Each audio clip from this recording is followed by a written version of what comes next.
the record. Amazing. Welcome everybody to another session of the localized 2024 summer 2024 virtual career fair. We have a session today with Mohammed Jade Allem. We're going to be talking about careers in mechanical engineering, entry-level roles, and tips to get hired in the field. Mohammed, it's a pleasure to have you back on Localized. I know you have a presentation ready for us. So please, I think just so we manage our time, please kick us off. Thank you, Ahmed, and hello everyone who has joined this session. And I'm glad to get this opportunity to speak again on this platform. Ahmed, probably it came because when I was taking the session on lean thinking, and when I said I'm working in healthcare and being a mechanical engineer, Yeah. this is where things got interested, and from your side, you did show interest that, why not talk about careers in mechanical engineering, since, Yeah. I have worked in multiple industries, and being a mechanical engineer working in a hospital is something which people are not familiar with. So here I am. It's a short session. I have few slides that I'll cover. Before that, this is what I'm going to cover in today's session, some practical advice for the new graduates, potential roles and career paths that mechanical engineers can take, and most important, how to stand out in the competitive job market. Before I deep dive, into details, usually people, ask this question: is mechanical engineering a branch which is worth taking in today's scenario? Because there's a lot of talk about AI, data science, IT, computer science, and so on and so forth. And the answer is that, the answer which my father gave, 18 years, 16 years back when I opted for mechanical engineering. This is a branch which is evergreen. There'll be fluctuations in the market, IT slow down, this and that, but mechanical engineering, electrical engineering, the core technical branches will always be there, will always be in demand, because industries depend on mechanical, electrical, and civil, which are the core engineering domains. Myself, Mohammed Zaid, having a 16 plus years of experience. I'm a bachelor in mechanical engineering, did my master's in operations management, specialized in Lean Six Sigma. And I worked in multiple industries, manufacturing, oil and gas, engineering, and healthcare. And this experience probably give me some insights into what kind of guidance we can give to the new engineering graduates from mechanical engineering. I would like everyone to have a look at this journey. This journey, is not just about what I have achieved, but it has some lessons learned, which we'll talk about in later slides. I started my career in 2008 with manufacturing group Emerson, and then I moved to an oil and gas company into construction of pipeline in Qatar, Punchlight Limited.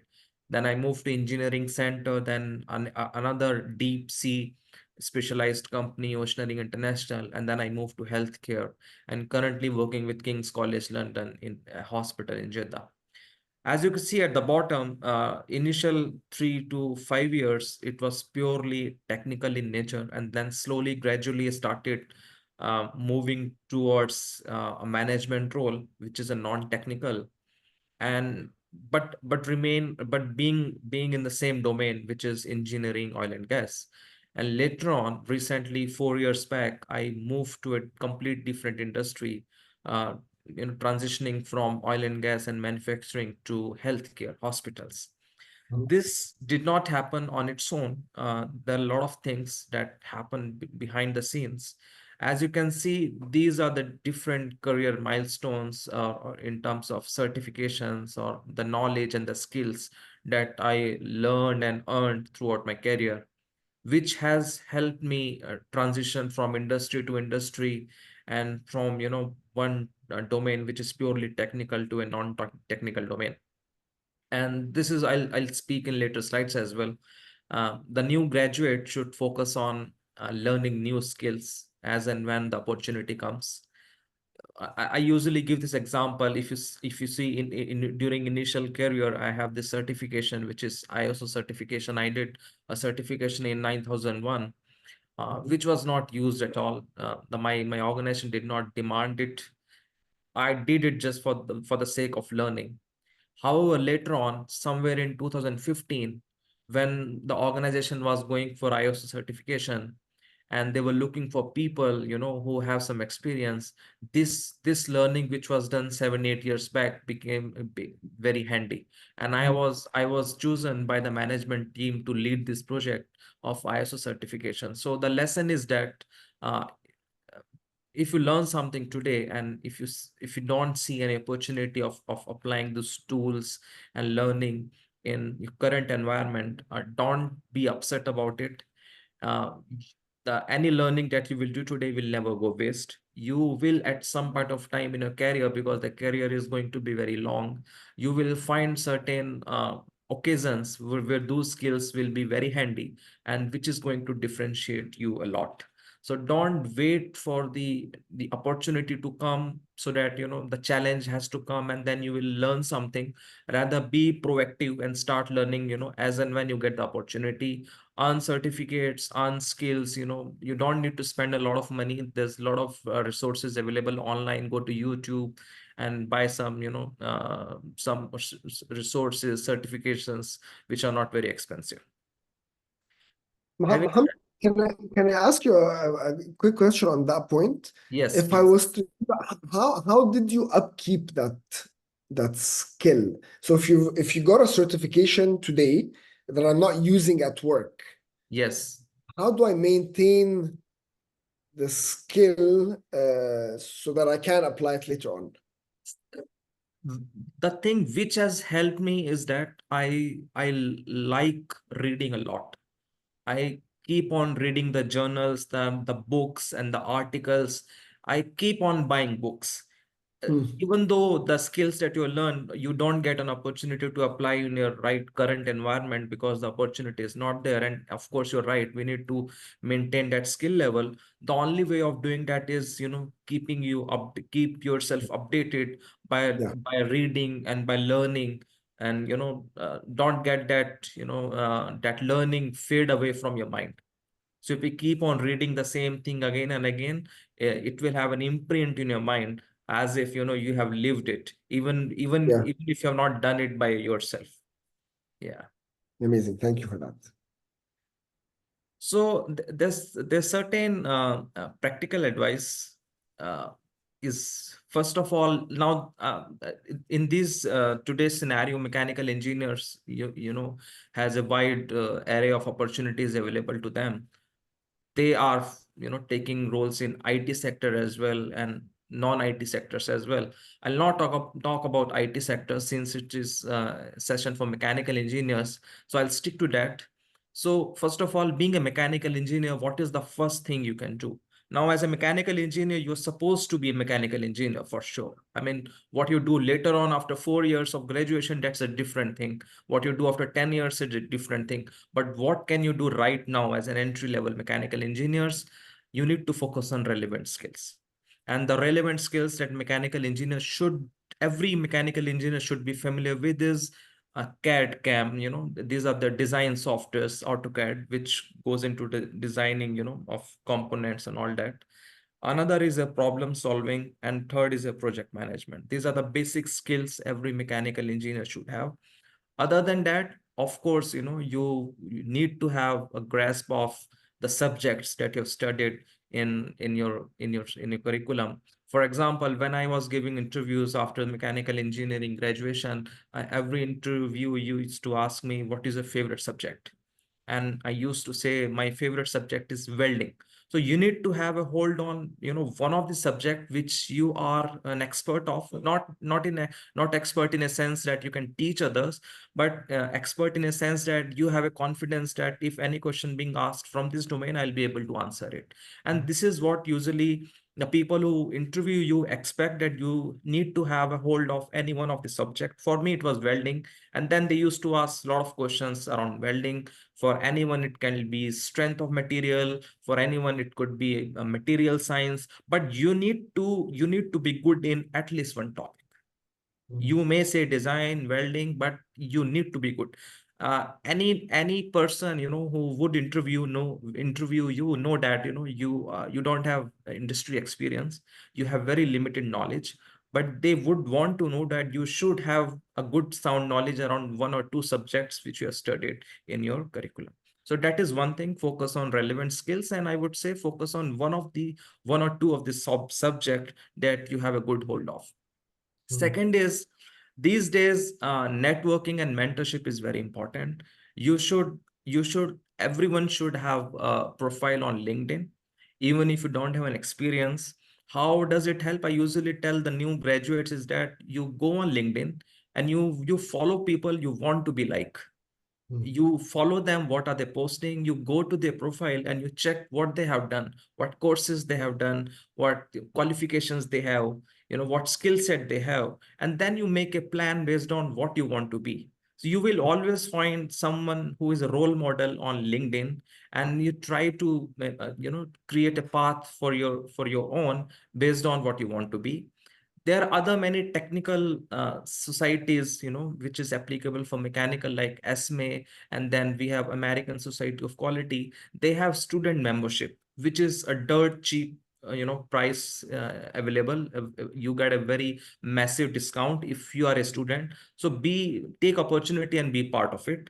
And these platforms have a lot of discussions going on. They post articles and magazines. Go and read about it. Third is hands-on experience. Definitely you need to, and it is part of curriculum. I know as an engineer, you need to do internship. Take internship very seriously. Usually many graduates, are not serious during internship, and they just do it for the sake of taking a certificate, which is not good, because this is your, a golden chance for you to learn about the industry, having a hands-on experience. So take it very seriously, and wherever you get an opportunity, do some volunteering work as well, because it exposes you, and you interact with the situations and the people, which is beyond your comfort zone. The fourth is keep, as I did show on my profile, my career path, I did not wait for organizations to give me certifications. I did not wait for them to sponsor me. I kept on doing certifications on my own, definitely based on my interest. And sometime I did certifications, just something, because there was a buzz around it, and I don't want to be missing that trend. So I did that certification because I want to be aware of what people are talking about. That might not be my interest. For example, I have a certification in data science. I do programming on Python. I'm not an expert, but if somebody gives me an assignment on, do some analysis on Python, if an expert can do it in 1 hour, I can do it in, say, 2 days. But no, I cannot say that I'll not be able to do it. So another reason, another important element is that because you never know what kind of opportunity comes to you. If you have certain exposure, you have certain understanding around a topic, you may build upon it, you may build your expertise upon it. But if you're completely blank about something, if somebody says, we have a Lean Six Sigma projects coming up, and do you want to be part of it, and you say, I don't know what Lean Six Sigma is, then you lose that opportunity then and there itself. But let's say you have a very basic understanding of Lean Six Sigma, you may spend another day or two, your nights, to just know more about it, and then tell your manager and boss that I know about Lean Six Sigma, I want to be part of this. And then another certification. Opportunities. Yes, yes, yes. And this has really helped me a lot. There are certain things which were not taught to me back then when I graduated, but this slide is practically based on my learnings. I mean, had somebody told me 10 years back, it would have been very useful for me. We should also focus on soft skills. Today's in environment, we deal with people from different nationalities, the multinationals, we have clients across the world. So communication is very important and teamwork is very important. So leadership skills and critical thinking. You may not be able to practice it, but there are plenty of books available, plenty of resources available online, YouTube, free of cost. Listen to the people, listen to leaders, and read those books, and you will learn a lot from it. Mhm. Create a portfolio of projects you have done. If you're something, you're good in AutoCAD or CAD CAM softwares, and at the same time, you as an internship you have done some projects, so just take an opportunity to create a portfolio. It could be on some web-based website, which is nowadays very easy to create. You can just go online and create some free website on your name and then list down the projects you have done. And financial literacy is something which is very important. Organizations are looking for people who are sensible about dollars, saving dollars, spending dollars, and those people. And anyway, I mean, my personal observation is that people who are financially literate are really smart, because they're not just looking at things at its face value, but they're also looking at how does it impact the overall business, overall operations as such. And so you don't need to be expert in finance, but some certain financial principles, for example, net profit margin, operations margin, profit and loss, and certain ratios, you should be familiar with. And the last is you need to tailor your resume. Don't keep a same common constant resume that you use for all the jobs. Keep on changing the resume based on the job requirement. Insert the keywords which is there in the job posting, so Mhm. that if your resume gets shortlisted, the person, the hiring manager who's looking at your CV, gets attracted to it, because he would be looking for those keywords that he has posted in the job posting itself. So you need to give some effort in order to gain something. Put some effort. Just don't keep the same boring CV. So, so Mohammed, let me ask you a quick question then, because actually Yeah. I think this is a very comprehensive list, and it makes absolute sense, and Yeah. it can be used as like a checklist of Right. things to go to. If you were to pick the most important two or three of the points that you just mentioned, which would those be, so that we can recommend that those are things that users can start working on immediately? Okay. The first, I'll go to the previous slide. The first thing is certifications. Okay. I mean, you should show to the hiring managers that actually you are someone who's a learner and who's keen on learning new things. And this is one of the evidence. If you show that you have done this certification, even if it doesn't matter right now, that's at this stage of career, but you're giving indication to the next person that you are actually a learner. You want to learn things, and Mhm. this is the very positive. Another is soft skills. If you know everything but you don't know how to explain it to the next person, which is where the communication comes very handy. uh, Yeah. it is something which will be a negative point on you, so you need to turn this negative point into positive by having a good communication. uh, Okay. Working in, so soft skills, I would say all of these soft skills are very important. Okay. And the last, if I have to select, I would say that focus on relevant skills. As I said, what you will do later on doesn't matter, but you are a mechanical engineer right from the day you passed out. So you need to have those certain mechanical engineering skills, certain, like CAD CAM softwares, design skills, and a good hold on couple of subjects. Mhm. Mechanical engineering whole subject that you can say that if somebody asks you any question from it, you should be able to answer it. So these Mhm. are the top three things I would say. Thank you for sharing those. Perfect. And the next is potential roles and career paths. I found it very difficult to create this slide because these days there's so many roles which even I'm Sure. not aware of. But I looked around, I looked at what my friends are doing, who passed out, with me back in 2008, and I could figure out the people are doing so many things, certain roles, even I'm not aware of, what is the roles and responsibility of those roles are. Having said that, technical, you can be a design engineer if you're very good in CAD, CAM softwares, SolidWorks and all that. You can be a part of a company which is into manufacturing. It can be FMGC, it can be, core mechanical components organizations. In Middle East, we have so many oil and gas companies, and there's so much of construction going on. So you can join those companies as a project engineer. And Mhm. then quality assurance, quality control is almost everywhere.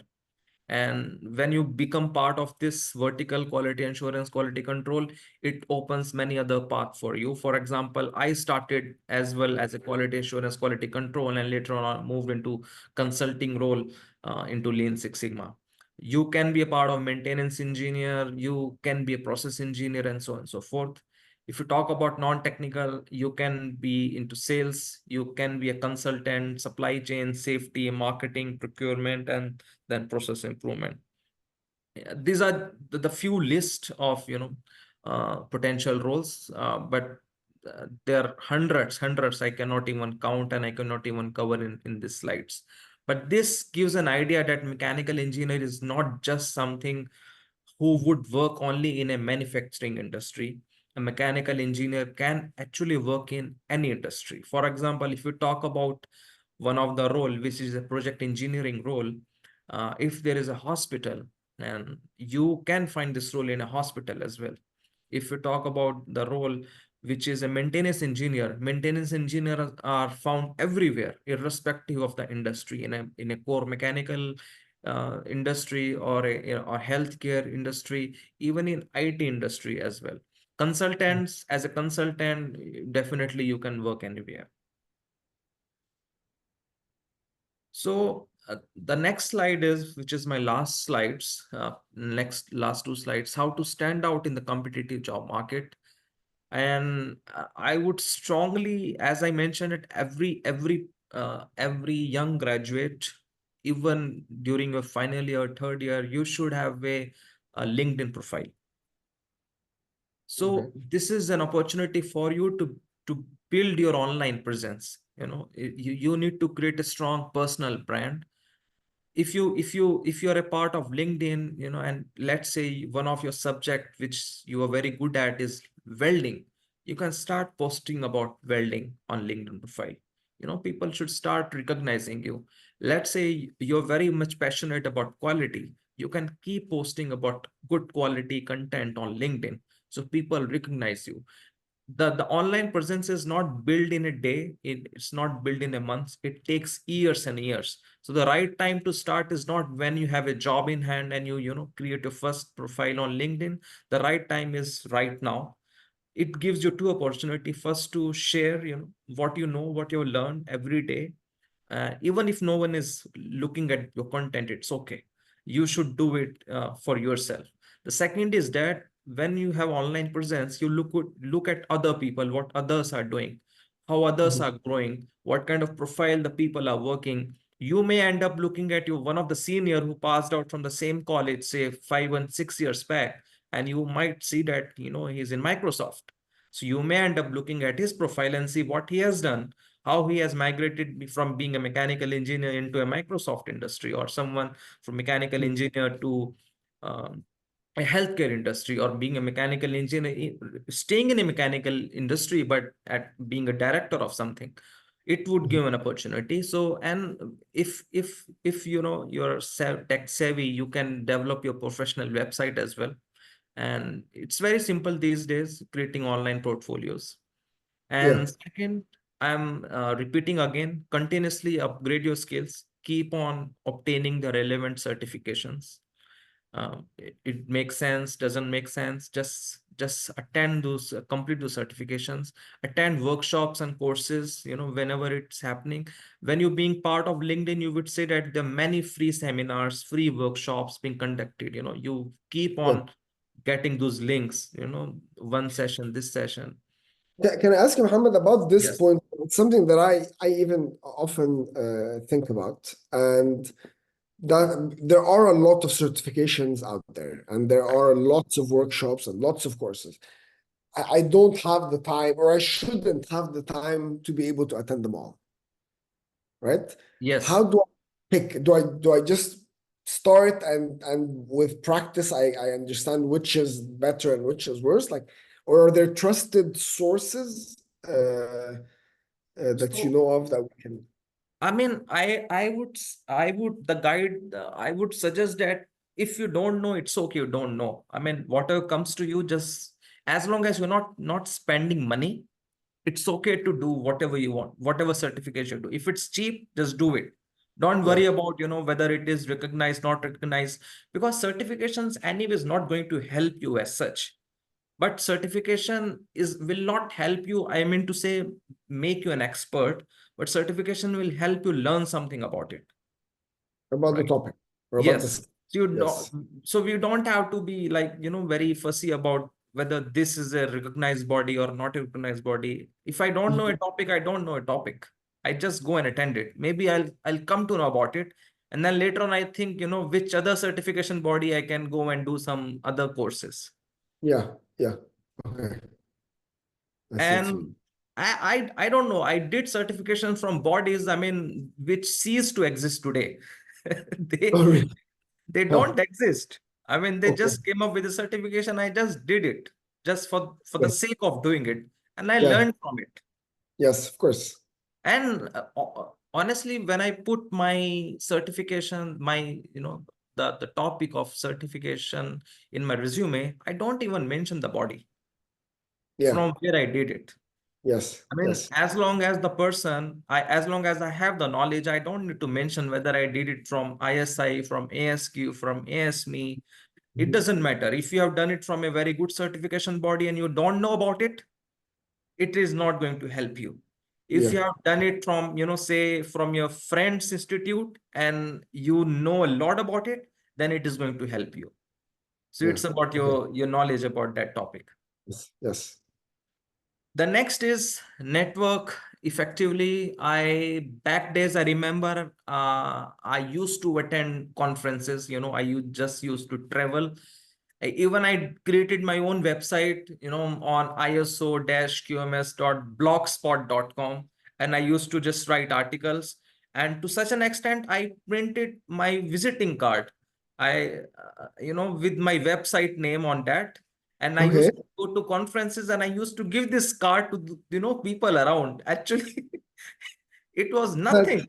It was yeah. nothing. But I was so much passionate that I created my website, used to write articles, and I printed my own visiting cards. And I was honestly probably just having 1 year of experience. I was nowhere, very junior person. But I used Wow. to give That's those impressive. cards to these people, being very proud about it Yeah. and showcase your work. As I said, I'm repeating the same because this is very important. But I'll talk about one more thing. Create presentation or videos. And this is an advice given to me by my first boss. And he said, Alam, now you have joined an MNC and Hmm. you should be very good in creating presentations. Okay. As a mechanical engineer, as an engineer, as an any engineer, as an any graduate, because Yeah. most probably you will end up working in MNCs, if not MNCs, even a government bodies who deal with different entities across the globe. Yeah. And we should be good in communicating our thoughts. And you will never get an opportunity to speak and explain what you're thinking. So you need to capture your thoughts in a way so that Hmm. in a slides, in a way that when these slides travel to another person across the border, the person who is looking at your slide should be able to understand and grasp the message. So Yeah. that's why creating good presentation is must have. I mean, that is one of the element that actually help people grow in their careers. And Alam, can I ask you, so about portfolios? That's something that so Typically, when you think of creating a portfolio, you're thinking about technical products that you've done. Is there a way or is there a need to put non-technical projects also in a portfolio? Do you have Yes, any of experience with course. that? Of course, you can put non-technical. For example, when I used to attend conferences, I used to Uh-huh. make notes.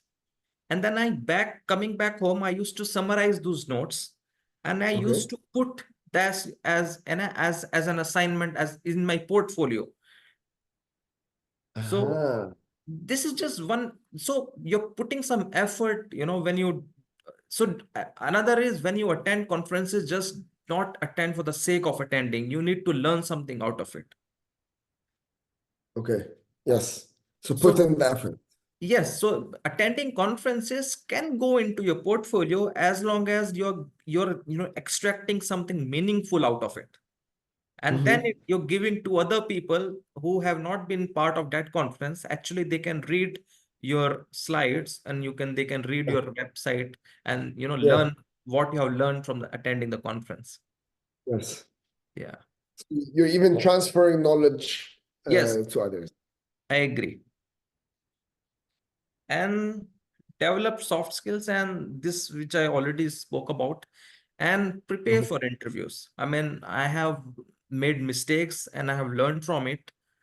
For every interview, you need to prepare. I mean, first of all, Okay. you need to create scenarios. You cannot exactly replicate what is going to happen in an interview tomorrow, but there's Yeah. certain common questions which is common in all the interviews. For example, what do you know about our organization? So you should be well prepared. You should go to the organization website. You should know about their portfolios, their products, what they're doing, what are their future plans. So you should Yeah. prepare yourself. Why you want to join us? So you should well prepared for this answer as well. What are your strengths and weaknesses? These are the very common basic questions which becomes part of every interview. And these common basic questions, I would say, constitute 60% of your interview time. So you cannot prepare for 40%, but at least 60% you can interview. And second is that when you prepare, you are able to, sort of make that person go in a direction where actually you want to go, your comfort zone. If you're answering and Motivation. you're prepared and you say, there was a welding project which I did, and now you have introduced that welding. Now that person will talk more about welding because you have introduced one keyword into your answer. Okay. That's very Something, clever. so you can always do that. So you can, instead of the person taking interview control you, actually you can be smart enough and you can control your own interview if you prepare yourself well in advance and introduce those keywords in between your answers, so that that person pick those keywords and then talk about it. That's very clever. So actually, I have a question from the audience, seeing your knowledge about interviews. Question is, I wanted to ask, what is the right answer if we are asked in an interview, what is your weakness? The answer is, honestly, just be honest. Okay. Because if what the answers that usually you will, if you search this question on website, the people will tell you that, share your weakness, which is your strength. For example, people would say that, I am so hardworking, I lose track of time. So this is your weakness Yeah. because you lose your track of your time, but then it becomes your strength as well. Or But you're a you hard know worker. but out of 100 people, actually 60 would give this answer because they would read this answer on a website. So the answer is that just be honest. Okay. Just be Okay. honest. Yeah. So I have one other question actually with the 2 points that are on the screen right now, which is preparing for an interview and developing soft skills. So within an interview, because soft skills can be very difficult to showcase, right? I can say anything in an Yes. interview. How or do you have any experience on how to show certain soft skill within an interview process? So usually what will happen is, see, communication is something which is immediately evident when a person is talking to you. Are you able to articulate your thoughts in a proper way or not? So first soft skill that you need to work on is in communication. So how do you work on communication? Communication is usually in English, right? Even if you're a non-English speaking, person, you should start speaking in English with your family and friends and wherever you get an opportunity, right? This is what will groom your communication skills in English. You should start writing in English, speaking in English, and you will gradually realize that, after months of practice and months of speaking, you are actually very good in articulating your thoughts. Take participation in colleges and university. There's so many events which happens. The debates are happening, some cultural events are happening. So participate in those events. These events are not for fun. These events are actually to groom a different personality out of individuals, right? When you participate in an event, every event teaches you something, right? You learn to interact with other people. So for example, if somebody in an interview asks you, can you give an example where actually you have worked as a team? Now, of course, you have not worked in an organization, right? So he's not expecting any answer to come from an organization as such work experience.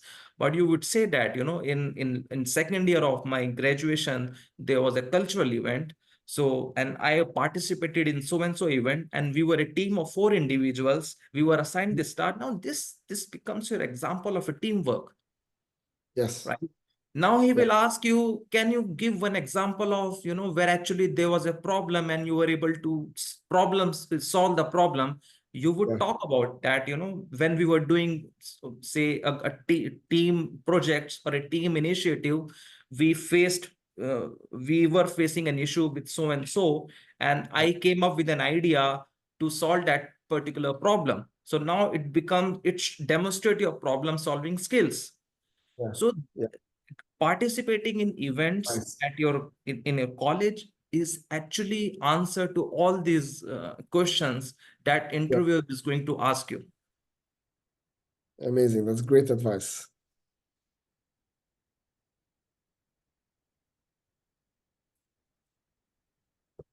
Any other questions, Ahmed? This is my last, this was Ah, my last slide. Yes.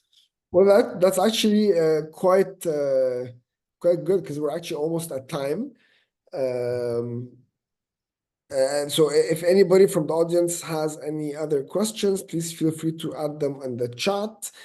And if not, Mohammed, this has been a fantastic session. I've enjoyed hosting you again on Localized, and thank you for sharing your experience with us. In the last 3 minutes, what I had in mind was if you could share because there's a lot of people that have just graduated now. Right. So this is their first summer uh, after graduating. Is there one last piece of advice that you could share with us specifically for those people that have just graduated? The people who just graduated, my first advice is just go on LinkedIn and create a profile and follow people from your industry, from your background, and go and visit their profile and look at what they have done, what skill set they have, and make a note of it. This will give you a glimpse of, what's in store for you when you go outside of your college.